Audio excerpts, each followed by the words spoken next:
It's Sunday, September the 28th. Everyone relax because this is Two Guys, One Cup, an AFL adjacent podcast. My name is Will Anderson. My name is Charlie Clausen, and this is unusual. This is a first, is it not? I think Is it a the first? In 10 years, we've In the entire decided time we've been doing this podcast about the entire Australian rules football. This is the edging version of a podcast where we get you all season like fired up about the AFL season, what's been going on, all the various storylines that we've been following, and then every single season do a live show with the Junk Time guys and never talk about anything that happened. It's like we watch an entire season of a show, don't watch the finale, and then come back next year and go, I don't know what's going on. What's Why the are they recap? all being held hostage at the moment? It's a weird thing because I think you suggested it. You're like, we should probably do a wrap up at the end of the year. And I think we are the George R.R. Martin of... We haven't just incomplete seasons. But I also think we had always intended to, because every year I was like, well, we should talk about, we'll do a wrap up, we'll talk about the draft, whatever, and then we get distracted. Footy's over, out of mind, out of sight, and we never get to it. Whereas this time round, we sort of made the decision ahead of time that we should definitely talk about the grand final, and we're both in the same place. We're in person. We've even come into the studio. The studio. We are face to face, which is something we rarely have the luxury to do when we're doing Two Guys, One Cup. We are still going to go and do our show with the guys from Junk Time, so that'll be this afternoon. It's a big week for fans of Two Guys, One Cup. If you like live shows, you like studio shows, you're getting it all. Yeah, so you get us wrapping up the storylines of our year, and then you get whatever nonsense you normally get, because that's the other thing about the last 9 years of us. It's really Junk Time's live grand final show, and we are just on it. Like none of our ideas or storylines or they're often they were in the early days they would indulge us a bit of Mark Lacroix. I was going to say we crowbar something like that, something like but that they never really truly understood it or wanted it or desired it. I mean, what would we be crowbarring in this year? Like, what has been the dominant storyline of this year? Coach fights. I mean, but it would be all our nonsense. Like this has been a real Two Guys, One Cup season in a lot of ways, in that I think we were one of the first podcasts to truly get behind the phenomena that was the It's Time to Meet the Muppets Brisbane Lions, and that they were this just incredible collection of freaks and weirdos and just freaks and geeks, right? Get them all together, but just they have this magic when you combine it all together.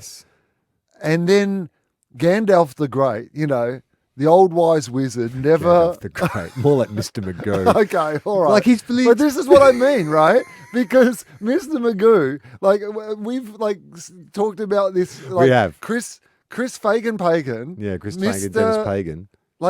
Now in the future, people are going to mistake Dennis Pagan for Chris Fagan the other way. That is true, right? isn't it? Right? Because that was the joke we made for the first 3 or 4 years. Yes. It was like, who's this guy? And you're going to figure, it sounds like Dennis Pagan. Never played at the AFL level. Was 95 years old. Played when he for got the Red job. Mitsubishis, wasn't it? In Tasmania or something. And suddenly, and went to Brisbane when Brisbane was a basket case, the opposite of a destination. I was saying to someone yesterday, I distinctly remember you and I having a conversation on this very podcast about the state of Queensland football and how dire it was, that the Lions are a basket case, the Suns can't win a game, they just sacked their third coach, and what's going to happen for Queensland football?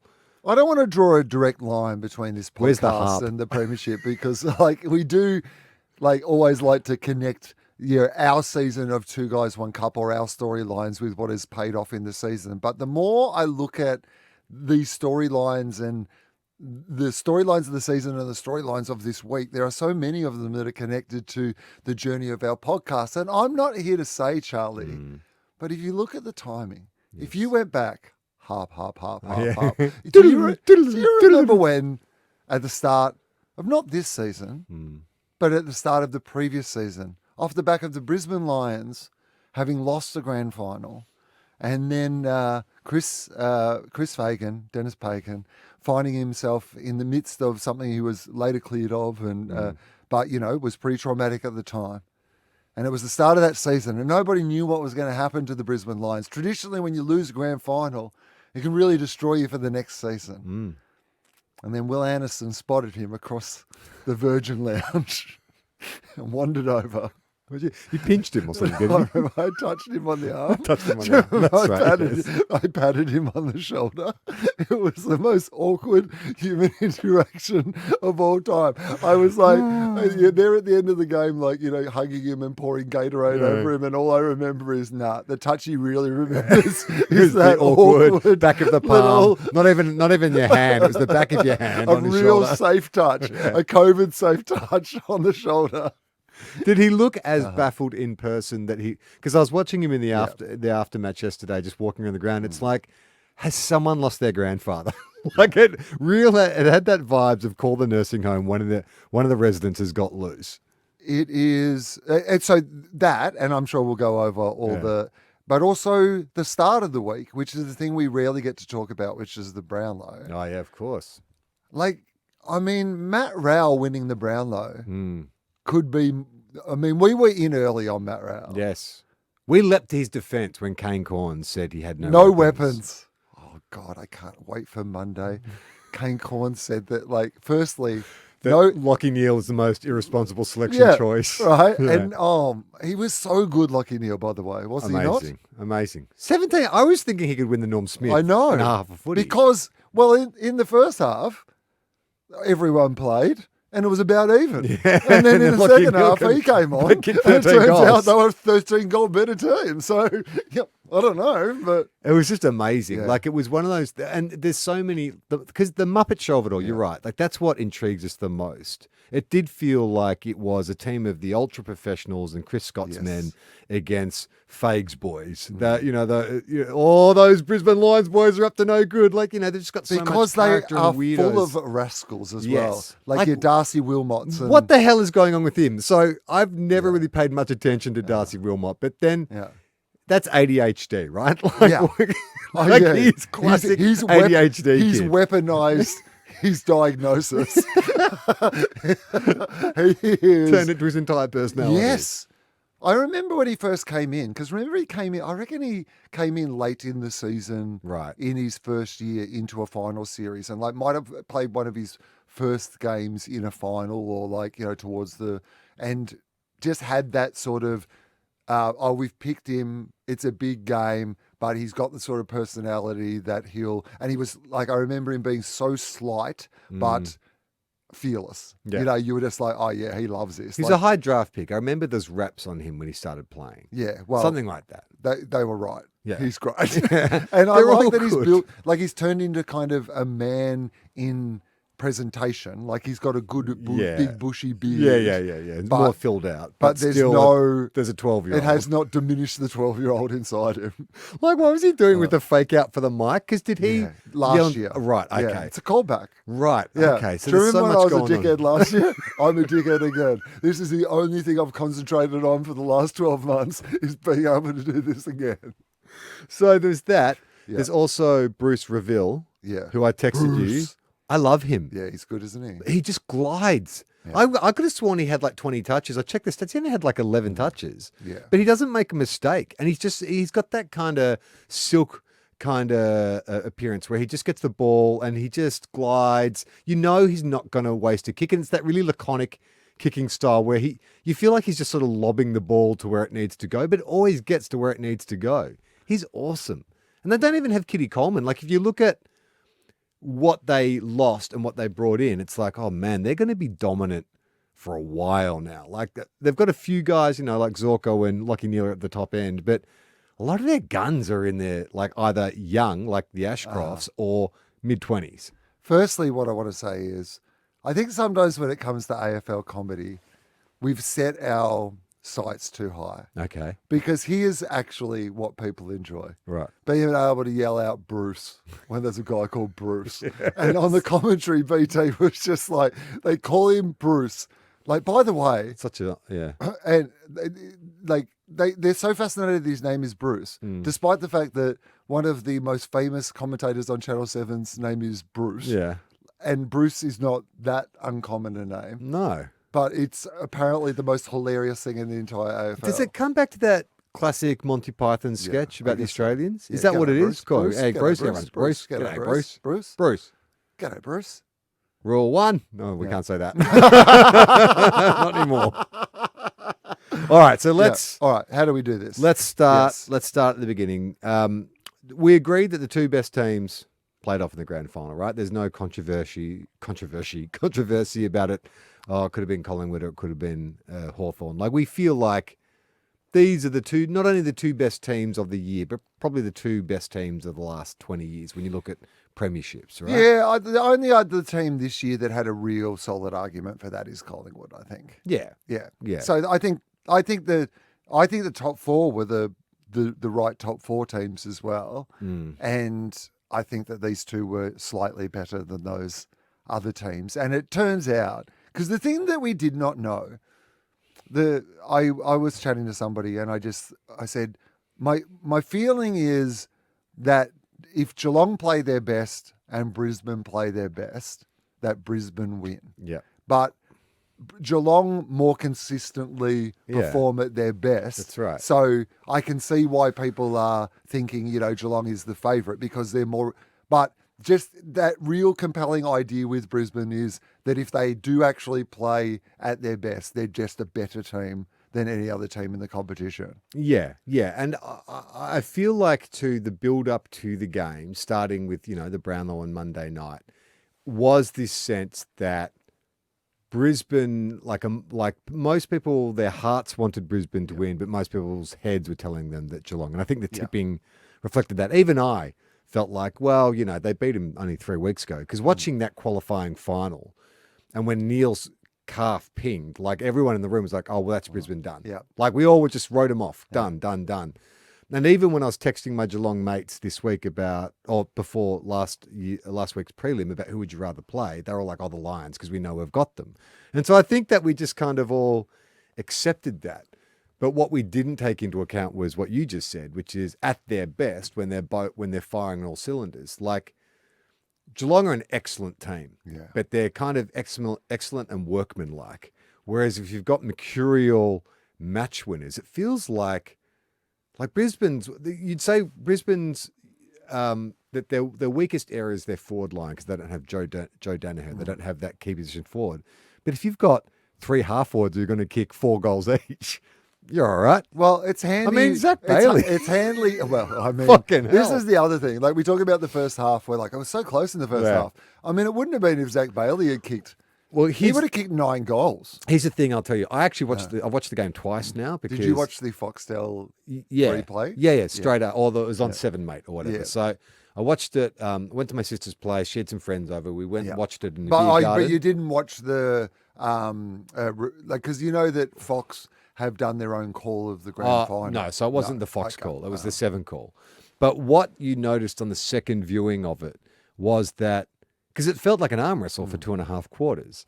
But when you watch it knowing what the result's going to be, it's like, Brisbane, if Zach Bailey had kicked 3 of those behinds, they were actually fairly dominant. They just weren't putting them away, which, as George Danikian told me all those years ago, you can't miss goals in the grand final.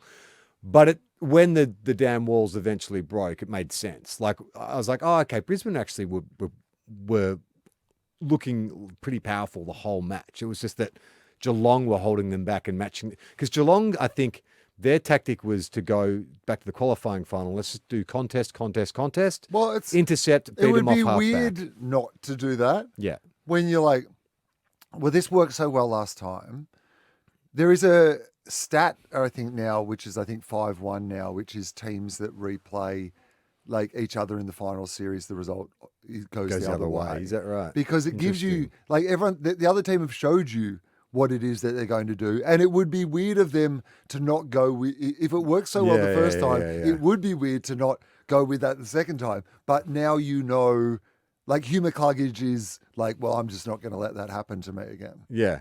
Well, also too, if you're Geelong, you're like, oh, we beat them this way in the contest when they had their best midfielder. Yeah. Now their best midfielder is a starting sub. So let's, we should be even better this time around because they smashed them in that qualifying final. It didn't even look close.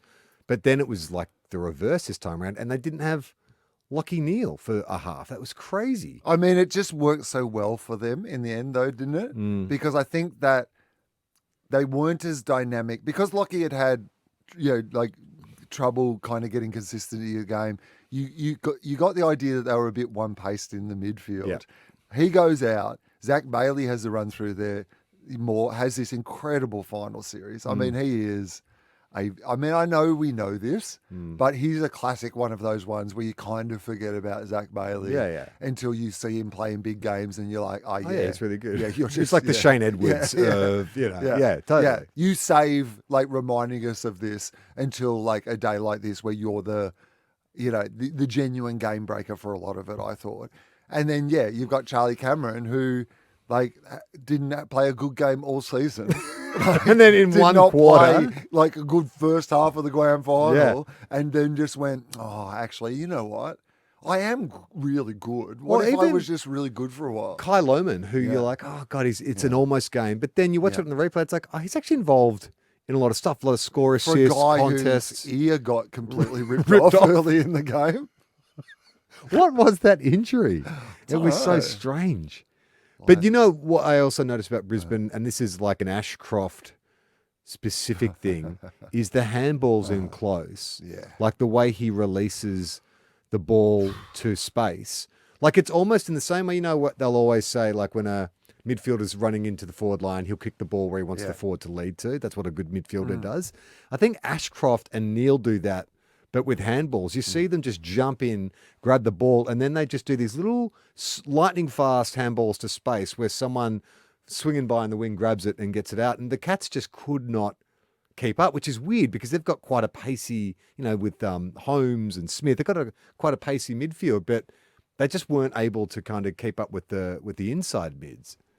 I think that like, way that they play their football, Brisbane, is that everybody is always running to like an attacking position. So if you've then got a Zorko or an Ashcroft or a Neil or whoever who can deliver to people who are running into those positions, it's a pretty good game plan. Yeah. It looks awful when it doesn't work because you're like, why did that guy? You just kick it straight into the middle of the ground to be like. I mean, it's the one thing watching that game with the midfielders kicking a bunch of goals and then playing that style of game where I was like, this is not a million miles away from what the Bulldogs play. Yeah.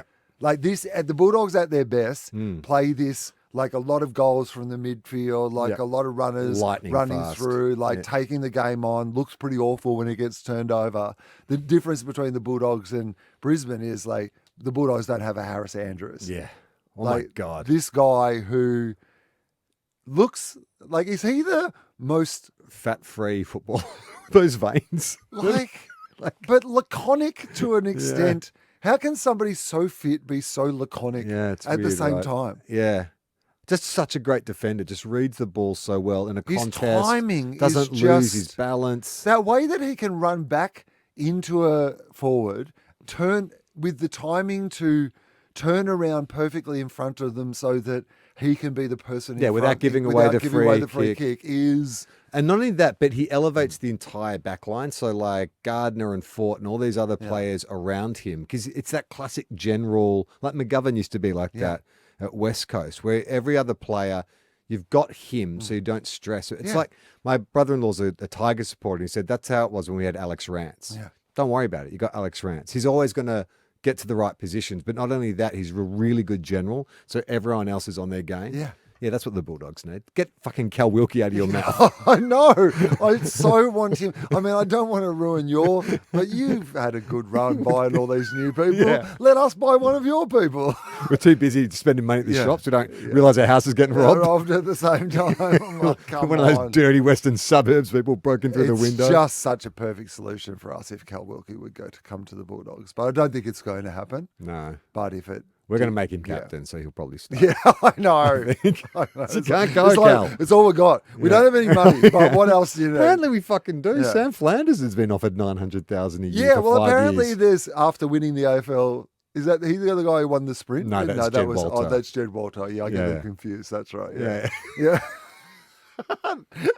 So, okay. Yeah. All right. So I think that Harris Andrews is one of the most impressive AFL footballers in general. I was not aware. I don't know if you watched the Brownlow, Yeah, yes. I watched yeah. most of it, yeah. So he did that speech on firstly, domestic can violence. I just say, Andrew Dillon, loved the pace. Oh, so good. Just get through it. Yeah. At the start, it did sound funny. Yeah. Like to hear him, but you're right. That is actually the We way to do we it. live in a world where people listen to podcasts Yeah. at 1.5 speed. Yeah. So please. Yeah, Andrew make the Dillon's brown put bloke. himself on like 2 times and just got through it. And I liked Did it. part of you think like Yeah. if you could do that job? Because I was like, I'd be terrible at having to read at that pace, trying to get through those names. That was a lot. A lot, like 24 rounds of that. Yeah. No way. And Because not in the that old many days, mess-ups. the whole thing used to be the opposite. Yeah. Like this is the first thing 3 in votes. Andrew. N.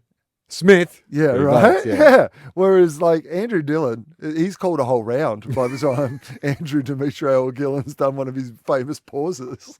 So I did say to you last week, do you think Will Ashcroft is on that Dacos trajectory?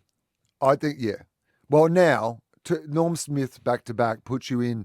Somebody made the case on something that I was listening to, and I know it's a lot, and we have short-term recency bias. But if he retired tomorrow with 2 premierships and 2 Norm Smith medals, he probably already in 53 games makes the AFL Hall of Fame. Yeah, that's true, right? Right? Yeah. So that's Especially the when kind of, compared against like those footballers from the 20s who played like 38 games and kicked 1,000 goals. But it is one of those things where he's suddenly in the Andrew McLeod or whatever conversation. You are talking about we say that the Norm Smith medal has such value because it is are you the best player on the most important of all occasions, and he's done it 2 years in a row. And I thought it was a pretty good pick. Yep. I mean, both years you could have made cases for other people. You know who my smoky was that I just thought was played an awesome game, and I was so rapt because I kept saying to everyone, like, he's playing a great game. And everyone's like, what are you talking about? And then Luke Hodge in the voting gave him 3 votes. It was Jasper Fletcher. Oh, I thought he was great. Amazing. Yeah. Like, that's your classic GOP player, right? Like, he's not your superstar, but he does everything he needs to do right. And I think that's the Harris effect as well, because he's got a great captain and leader down there telling him when to go, when to come back, and they give him license. Because a couple of times that's what I think with all those backs. Right. You can have a Zorko Yeah, or it's you can true. have a Ravel's whatever. the same. Because you've just got Harris, just sorting things. And so the Jim Steins medal was in the Norm Smith voting and could have easily... Second in the If Norm he had Smith, I been believe. the Norm Smith medalist, no one in the ground would have... violently disagreed Well, with that. it wasn't a anyway. Naz 2 votes situation. Oh my God. Still, that was worth watching the Brownlow just for that moment. Well, to crazy, just right? see everyone in the room go, we're trying to say that we shouldn't take this off the umpires, but you're not helping. I think there's 2 separate media awards. I think it was the Footy Show on 9 gave him a Lexus for Performance of the Year, and some other organisation Performance of the Year. And I think it's 2 votes. It's so funny. Well, Jasper Fletcher, to your point, got the Player of the Match award on Channel 7. Oh, did he? They do the TV and the whatever. Right. So Okay. yeah. But I was just so impressed with the work that Harris Andrews is doing in the community, as well as, being captain of the premiership team Yeah. 2 years. And as Lachie Neale said, he said, we're co-captains, but Harris has done all the captaining for the last, because I've been in a hyperbaric chamber. It's pretty hard to do. It's hard to get around the captaining boys. from the chamber. Yeah. When you're in a high It's the opposite altitude. of getting around the boys. I'm literally in a submarine and not around the boys. Now, I wish we had the harp here, because do you remember 2 years ago when Lachie Neale was going back to Freo? Oh, yeah. Can you imagine? Well, he's going back to West Coast now. What do you mean? That was Lachie a Neale? couple of weeks ago. Oh, was he? Yeah, it was Lachie Neale to West Coast. Because he's got a Western Australian girlfriend. Yeah, Or wife. wife. Right. Well, I mean, let's hope not both. Who knows?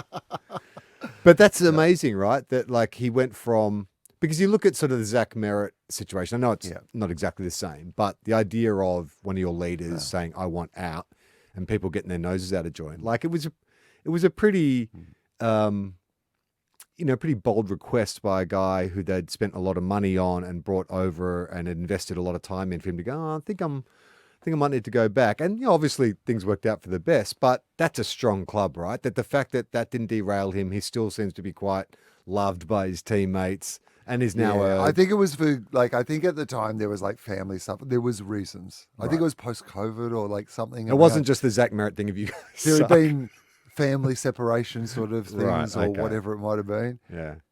But imagine if he went to West Coast now. Like, what? That's the opposite. He's going, I'm just sick of success. Yeah. I just want to go to a club where I can have less success. Yeah, where are the Washington Wizards? Right? You know what I mean? Yeah. Like, can I just finish a season at the end of August for once?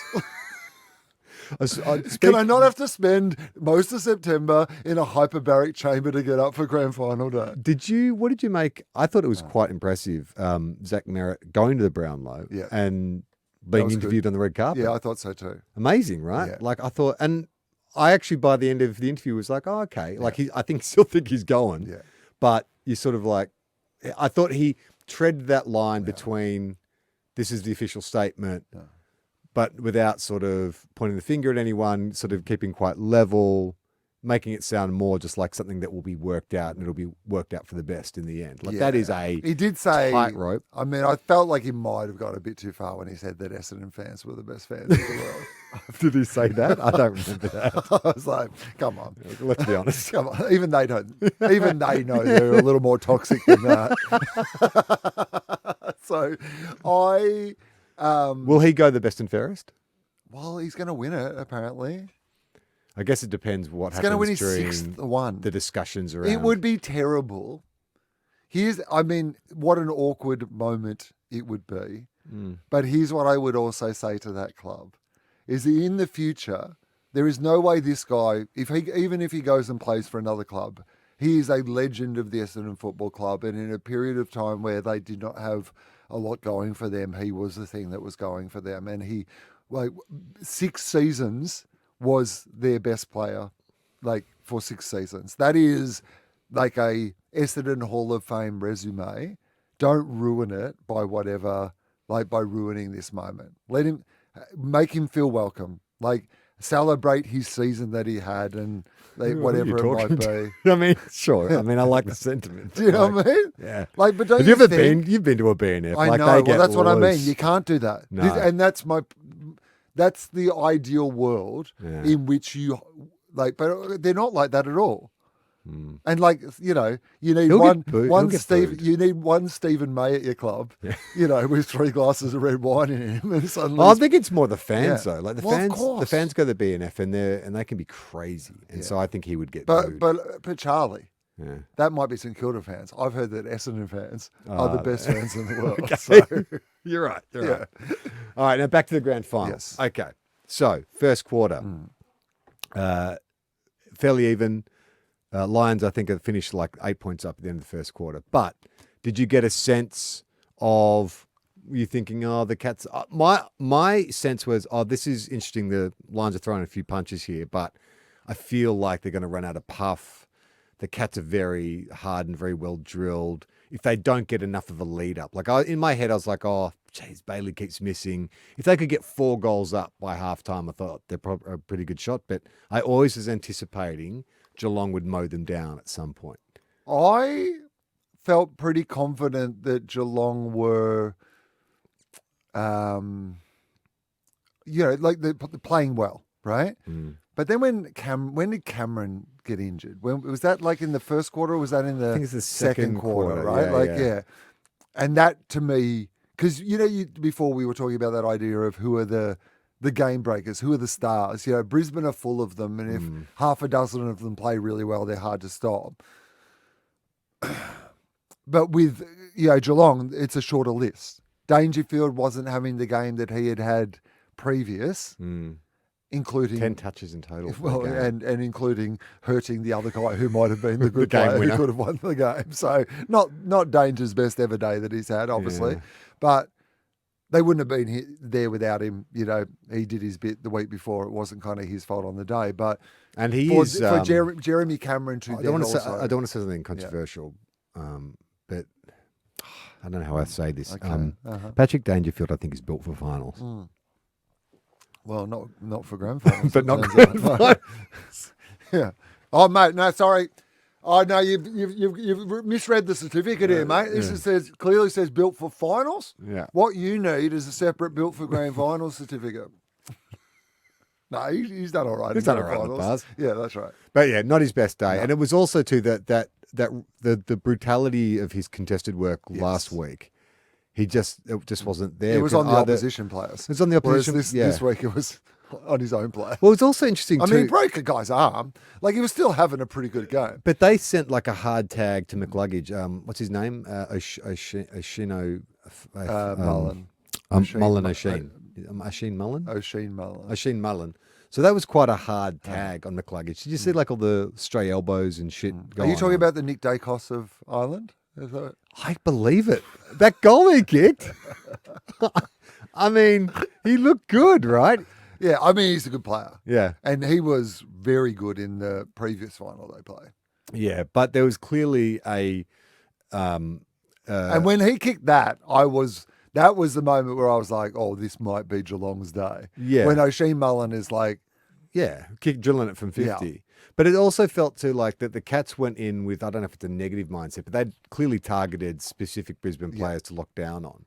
But then when the damn wall broke again, all those players, like, didn't McLuggage finish with like 4 goals and 25 touches or something like that? Yeah, but that's, to me, this is... Just a sneaky good game. Up until three-quarter time, it was pretty even. Well, up until like Right? with 2 minutes to go in the third quarter, there was it like pretty a much goal even. the difference. Yeah. And so this is like Bulldogs Melbourne, right? Up until pretty much the same time, it was pretty much even. And then once a team gets a roll on and the other team is suddenly like, we're not going to, this is, and then it just goes, right? Yeah. Yeah, floodgates open. And this feels a bit like the new way. Yeah. Like, I think it's going to be rare that we're going to get one of those. It goes the whole way head to head for a while, but I hope we do. This one looked like it might have been for a while. I mean, we've had 2 of those. The last 2 years have been those. Well, sorry. Sydney. Sorry. Yeah. Apologies, Sydney. But the year before, Yeah. was a close. That's one. right. But it's not going to be always the pattern, I think, because I do think there is that. I mean, it looked like it was going to be a 70-point loss at one point. And then Brisbane. We know what I loved about that last 10 minutes is that Brisbane just stopped defending. Stopped. We were just laughing, hanging out with each other, high-fiving, showing the ball to the crowd. Dane Zorko celebrated an opposition goal. I know. That was the best bit, right? I've never seen anything more Dane Zorko than the opposition in a grand final kicking a goal and him just like doing a big celebration because they were winning regardless. That was hilarious, right? Yeah. Because you'd think that maybe it's just because we barrack for teams that are shit, but like, oh, there's still 5 minutes to go. It's only 40 points. But they were just like, nah, they knew. Like there was even a bit where Geelong kicked one as Bailey Smith, I don't know, passed off to someone who kicked a goal. I think it was Dempsey. And then Bailey Smith and Harris Andrews were having words. And Bailey still seemed, he had the game face on, was getting quite intense. But Harris Andrews was just laughing. Dude. Like, doesn't matter. Dude. Like, we're winning. Doesn't matter if we win by 1 point or 100 points. We're winning. Dude, I'm planning where my holiday is. Absolutely. I liked the celebration. Some people don't like it. I think you've earned the right of it. Oh, for sure. And we worked so hard that whole year. but also it's in their DNA regardless. That was one of the best things about getting to see Charlie play so well on grand final day. It's like he is one of the. So we haven't got he to see retired the him. motorbike for good? Well, there was a. There was a lot of stuff, but there's no motorbikes. there was like some like one Snoop little- stuff, and there was like there was a lot of. I feel Was like he fortnight emoting and we don't know, we're too old to know? I feel like he hasn't had a great season, and he's had a few stored up. Yeah. You know, like he's been working on them all season, thinking if I kick a bag, I'll roll out this new one. And then I think he actually busted 2 into 1. Like I think he literally did one move into another move, and him and other players were still busting them in the post. Like the celebrations, I noticed he was still getting a few out of his system. When Levi Ashcroft kicked that goal from 50 off one step, did you think it was Will? I was like, this fucking kid. And it's like, no, it's the other one. It's like, fuck, they got 2 of them. Yeah. The kid who jumped over the fence last year. Because he wanted to play in a grand but final. would not touch the premiership cup. Oh, is that right? In the celebration. Wouldn't touch it because he wanted one of his own. And he got it.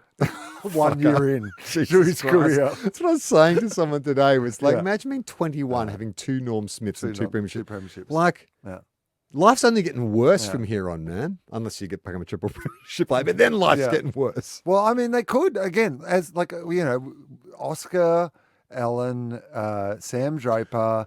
You've got Jack Payne coming back. You've got Kitty Coleman still. And, there's some kid out of the academy that apparently is like the next fucking superstar. Police Academy. Yeah. He can do like sound effects. He's amazing. He can do a lion's roar, and it sounds like a lion. It really scares people. This is a new thing. The goal songs are out. We're doing sound effects next season. But yeah, it's like in the Saints chat, like one very bitter a friend of mine did this big screed about, he was talking about the prelim, and he said, look, the father-son thing, he was like, I'm glad that Ross kicked up a fuss about the father-son and the academies and stuff, because it is creating a two-tier system. And he was like if you look at Collingwood and Brisbane in the prelim, they both benefited from father-son, yet one has the Northern Academies. And look at the team that's gone on to play the grand final. And he's like, that is what it is going to be forever, in perpetuity, as long as the AFL needs to maintain that market. Those teams in Queensland and New South Wales are going to be propped up more than our little struggling Melbourne clubs. Should you be recruiting people who love to fuck? Yes. To get, you know what I mean? Like, is this... Well, this is classic St Kilda, because at the moment we have a Del Santo, we have a Hayes, you have a couple of Revolts. I think there's like even a Milne. We've got pretty much half a list coming through, and we're fighting really hard to get rid of the father-son. Right. And it'll come in just when we're ready to recruit all those players. We're going to have this huge haul to come in. I can't wait to have 3 Rewalts playing at the Bulldogs. Did you see Ross, Dan Gorringe did a live stream of the prelim last week, and Ross sat in for like a quarter or something. It is so funny. I was texting the head publicist at St Kilda. I was like, what was going on? And she's like, I don't know. She's like, I freak out every time Ross opens his mouth. And at one point, Dan Gorringe is like, Ross, speaking of one of your boys, going to bring one of you in. And it was TDK. And Ross didn't recognize him. He was like, hello. And it's like, that's Tom DeConing. You've just paid 1.8 million. And he's like, oh, yeah, of course. That's like, Ross, you are familiar with him. And he's, oh, yeah. Just I've never met him in person before. I've never seen him. I think we've got the wrong guy. We've got the wrong guy. And they're like, well, are you going to be happy with him? And Ross was like, yeah, well, look at him. He's beautiful. If we can't play footy, we'll put him on the cover of Vogue. But then at one point, if you can't play footy. At one point, Ross is talking about like all the teams that have benefited from father sons, and he's like, oh, you look at Geelong with the Ablets and Scarlett and the Ashcrofts, and then he's gone to TDK. Did Carlton have any father sons? And it's like, you just took him to St Kilda. Yeah, that's right. Yeah, you'll meet him as well. It's like, Ross, are you aware of what's going on? What's going on? Ross is like, Naz's stay. Yeah. I'm so glad I put him on my shoulders. Yeah. But Ross and it gives me hope, because you look at Chris Fagan, and I'm like, oh, if a confused old man is the key to a premiership success, then maybe we're halfway there. Chris Fagan is now pretty much as successful as Lee Matthews. One of them, the greatest, like AFL as a coach, like in regard to the Brisbane Lions, right?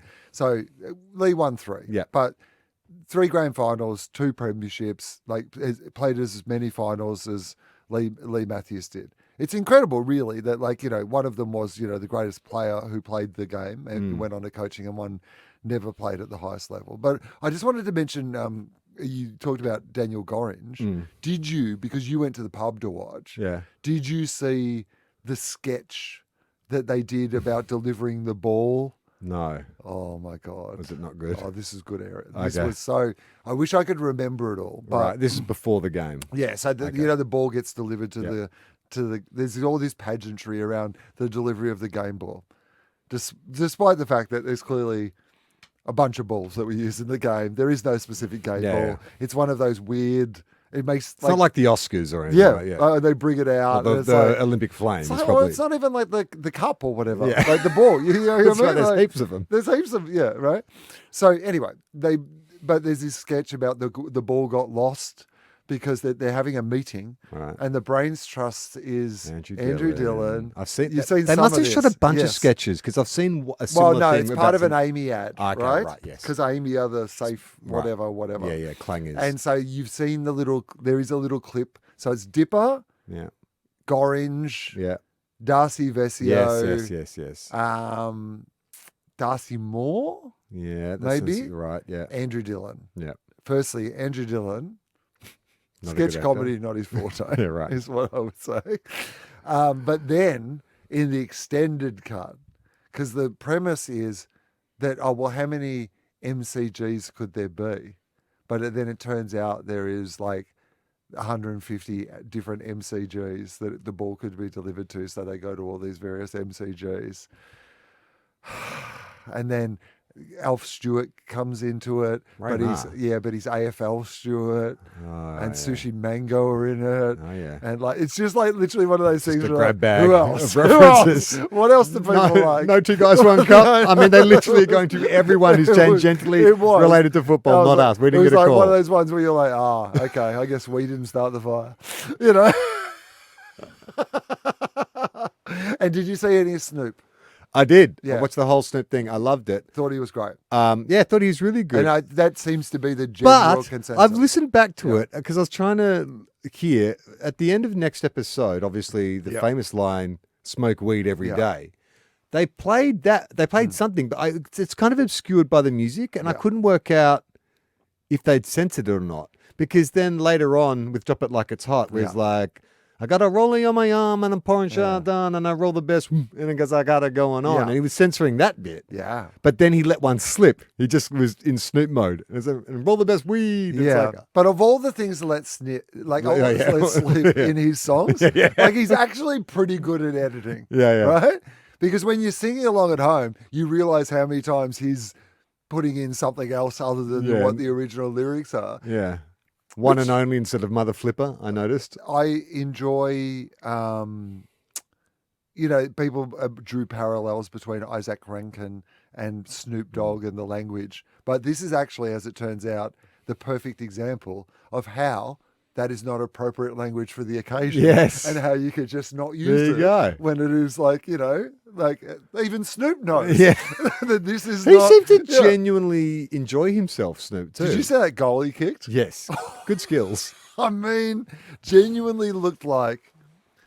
But you sort of imagine sometimes with these, when they bring in a big US act, that they're like, it's a fucking payday, and they don't really want to be involved. But he seemed to have a genuine interest and doing all the side gigs and stuff as well. It's like, we've often joked on TOEFOP about like, whose life would you want other than your own? I think Snoop has a pretty good life.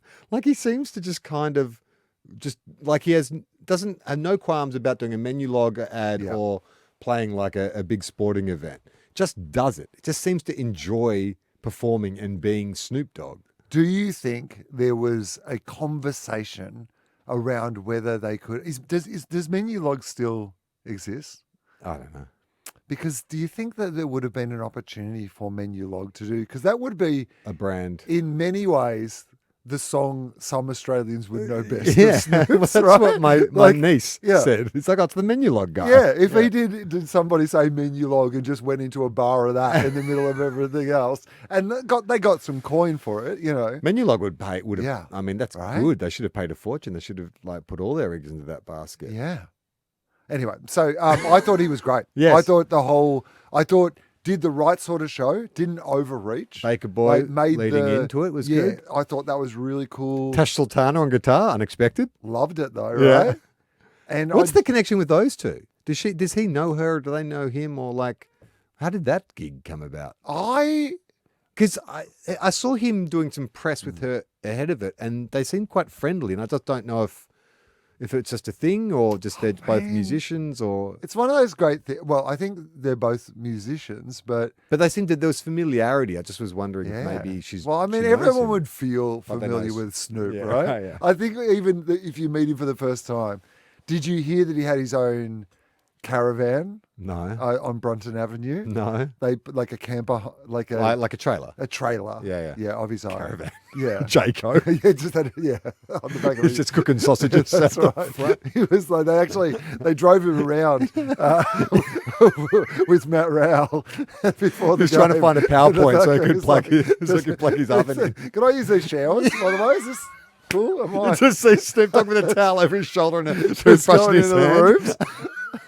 By the the way, what's going on with Patrick Dangerfield not timing when he needs to go for a wee? Did you see that? That's 2 weeks. That's a couple of weeks in a row. I understand that though. Sometimes overly hydrated. Before a live show, sometimes I will go to the bathroom because I feel nervous. Think I need to do a wee. You won't 10 minutes in. No, you won't be like, piss I'm my just going to pants on stage. I'm sorry, everyone. I'm sorry. I've done it again. I've done it again, Will. I've done it again. And that's what you'll see if you come to our live shows. Just back on Lethal, just quickly. Lethal there, Matthews. Because I know you love Lethal. Yep. And you've sometimes fantasized. Is it Lethal's your dad or Jared Healy's your dad? Jared Healy. Okay, although Lethal could be your granddad. Yeah, I'd be happy with Lethal to be my granddad. Seeing him in the rooms and hearing him talk afterwards, I was just struck by, like, if you have a force of nature, as someone with as big a personality and as big a football brain as Lee Matthews at your club. Yeah. Like, it's kind of almost like success is inevitable in a way, really. Like, think about that resource you have at your disposal. Player of the century, 4-time premiership coach. It's just going to sit on the board. And then mentor to the current coach. Mentor to the current coach. The most successful And I've heard lots of... So, yes, it's once again, like, I mean, not to diminish, like, Chris Fagan and it being his team, but yes, once again, Lee Matthews just comes in and rubs up against some more success as if he wasn't already done. It's just like, oh, you know what? I'll be on the board and be the mentor to, like, a coach who, like, is the next most successful. Well, because Harris Andrews talked afterwards about the culture of the club and why he loves it, the success. And it's like, well, I think, because I often am fascinated by the concept of culture at a club, but then you see him as the figurehead. And he really, what they tried to do with Ron Barassi in Sydney, bringing kind of like culture, like an AFL, Aussie rules culture to Sydney. Lethal did that in Queensland. And not only that, but has just stuck around on the board level. Yeah. And brought into Queensland. And you see him whenever as a place. Yes. Enjoys living there. It wasn't just a stunt or whatever. And when you see him on, like, whenever he does On the Couch or like Fox Footy or any of those shows, like, the players, like, they get giddy. They revere him. It's crazy. Because he's the greatest player of all time. Just a player of the century. But what a amazing. And I don't feel any angst about Brisbane being powerful again. Like, it's kind of annoying for the rest of us that, I mean, who's going to beat them in the next couple of years? Like, well, I mean, them. Yeah. Because they won't always get it all. But I don't resent them. Like, I don't resent them like I'd resent a Collingwood dynasty. It's interesting, though. Like, there must be a point where we would. Because I was scared of the original three-peat team. Yeah. Like, they were bullies and scary. But they were my favourite era of any, like, dynasty team. Yeah, I think. I just love that because team they were so brutal. They're like the Chicago Bulls. Yeah, there was something about them that I just loved watching them play football. Yeah. And so I think, if I'm honest, I think that Brisbane have probably always been my second team. I have a lot of affection, but this era, I think, is my favourite era of Brisbane. I agree. Because that was the professional killers. 6 out of, like, your Brownlow medal would have like 4 or 5 of them in the top, like, 8 in the Brownlow medal. Like, it was superstars. Whereas this one, their best players might have whole months of the season where they don't get not playing at all. Yeah, or like go whole quarters and not touch it, and you're just like, yeah, that's part of what they're like. Yeah. And so if you're a Cats fan, like, I'm a Cats fan, Will, make me feel better. I'm a Cats fan. Beep, bop, bop. I'm a sovereign citizen Cats fan. Oh, yeah. Did you watch that What a great clip. So Catman has declared that he is a sovereign citizen and doesn't accept the results of yesterday's game. Yeah. Yeah. He said that his theory was if you win a qualifying final, you get a credit. Oh, yeah. And you get to spend that credit. I guess it's like a saved life, like in a video game. So the result doesn't count. They get to play one Brisbane more time. Again. But I reckon Brisbane will bump them again. Love it, though. I love that as I'm into it. The credit. The idea that if you have beaten them already in the finals, that it's now only 1-1 and that you can challenge like for a tiebreaker. Yeah, I actually love it. Yeah, not bad. Right? So you and Catman. Yeah, I've got to be honest. Finally. Finally we found something in common. I don't understand how his sovereign citizenry fed into... I saw Catman, by the way, in I've seen person. Me too. I've seen him at GMHBA. Yeah, but I mean, I saw him in his litter box taking a huge Yeah, shit. I know, yeah. No, but yesterday, literally at the MCG Okay. before the game, I walked Yeah. by Catman. Yeah. I was like, oh, there he is. There is that. There's that Look at sovereign him. citizen. But why? How does this sovereign citizenship relate to the result of the grand final? Oh, that's the great thing about being a sovereign citizen. You can apply it to whatever it is you're pissed off about. I'm a sovereign citizen, and this hamburger was not good enough. I want a refund. Should we play something that we received? Yes. Is that something that we should do? Because we must be getting. Yeah, we're getting close. We've got Yeah. 10 minutes to. Right. So this probably is like a good thing for a us good thing to finish on. Yeah. Before we do, we should thank everyone who's listened to the show. Sometimes, like, this is our most popular show on the Everyone Relax Network. Yes. Like, all the shows do about the same, but there's certain times of the season when people are mostly excited about football, like finals time, that the numbers go up. And so we want to thank everyone who has listened to the show. Indeed.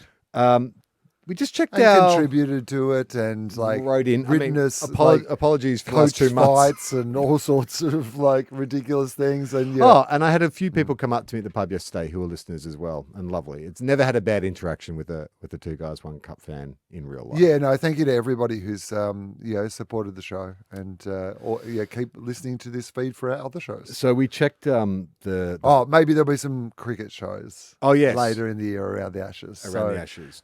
Two Guys One Moon. If you are just here for the sports-based comedy entertainment, then look out for and those. I think like we can do some irregular pods. Like if something big in the news comes up, and we want to talk about. We think about this every year Yeah. and never do it. So Never do it. let's do that again. But we did check the voicemail for Two Guys One Cup, and there was an interesting message left behind. The person you're trying to reach is not available. At the tone, please record your message. When you have finished recording, you may hang up.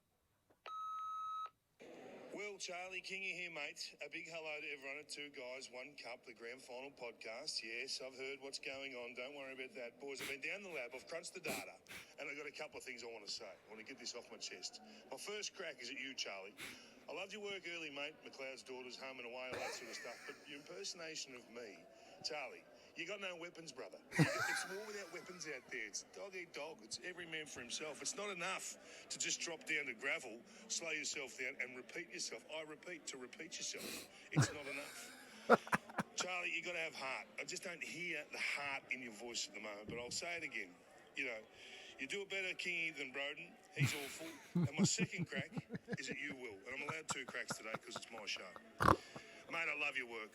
When you were tearing up the airwaves when I was a young man, back tearing up at the MCG. But, mate, you're not getting any younger. You know what they say at this time of year? Health is your best player.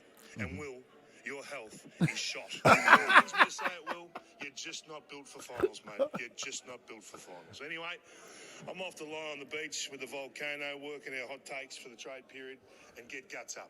Cheers, boys. I mean, Brilliant. wow. What a way to end the year. I will say this about, I can't wait to listen to Fireball on Monday because Kano, so many predictions. so many big calls, and so many of them have just backfired against him. So, but the thing we know about Kano is he will not take that line down. No. He will be on the front foot to come up with a whole bunch of new excuses and pointing fingers all over. Doesn't the matter. place. You just make it. You just make another wild claim, and people move on to that. Yeah, I mean, I can't. But also, that show has been the one I think of this season. We went into this season going, which of these new football shows are going to really capture our imagination? And having them on Monday and Friday. I really do think that there is something about that show and all the things that I think in a way, it's the most Two Guys, One Cup of all the other football shows because they're doing like dumb comedy songs and like weird, like recurring bits and catchphrases. And it's also just the basic dynamic of like, one kind of, grumpy cynic, like it's the Bert and Ernie. He's the Ernie. And then you've got lovable David King, the voice of reason. He's like, oh, it's not that bad. And like, you have to write that team off and you got to give him a chance. Like, it's a really good dynamic. The two of them together. Kingy makes me like Kane more. Yeah. And that's amazing. I know. It's hard to do. Yeah. It's hard to find someone who Because he deflates him. both. That's Yeah. Because he's good at setting him up and also making fun of him. Yeah. But also, I do think that. without clipping his wings. Yeah, I don't know why they work so well together. It's one of those things where you're like, they're such an unlikely pairing, and yet they are perfect together. Yeah, on paper, you would have Yeah. thought it's too much of the same Yeah. flavour. But they work really well together. Mate, when I was listening on Friday and they were doing their live show from like a hotel that I was within walking distance to, and I was like, oh, I can't. But I was so keen to go down. And then so I was listening live, and then so they were at the same hotel that the Brisbane Lions were staying at. And Lockie Neal, they're talking about Lockie Neal on the show, and Lockie Neal just comes down like and starts. And he goes, Oh, I saw that interview, yeah. Yeah, I'm a baller. Yeah. Oh, that's right. They were so stoked. You were named as a baller as well. Yeah. Like when we first got name checked, they were like, "Oh, baller. Is Will Anderson a baller? You're a baller. Would you claim?" Yeah, I am a baller. Yeah, I'm a baller. And I love that it's the show where I can be annoyed by Kane in a safe environment. That's right. Because he also is very, like, I think Kane does have a sense of humor about himself on that show, particularly. Yeah. Like in a way that he often doesn't in the other things that he does. Yeah. But like Kingy does allow him to have that space to drop a bit of the facade and see a bit of the rest of ridiculous Kane. And it's good. Like it's good to let us laugh at him a bit, So we're going to find out the full story from Adam Spencer at the live show. Yes. Because Adam recorded that little bit of audio from Kingy. What do you suspect? Was he handed a script by Adam Spencer, or is that on the fly? Adam would have given him some talking points. And Well, if they would have done it on the fly. That's impressive. Yeah. Right? Don't you think that's a pretty amazing bit of ad-libbing? All the things he got right, the name checking and all the references, like without drawing breath, really. And it did make me go, I've got to work harder on my impression. Yeah.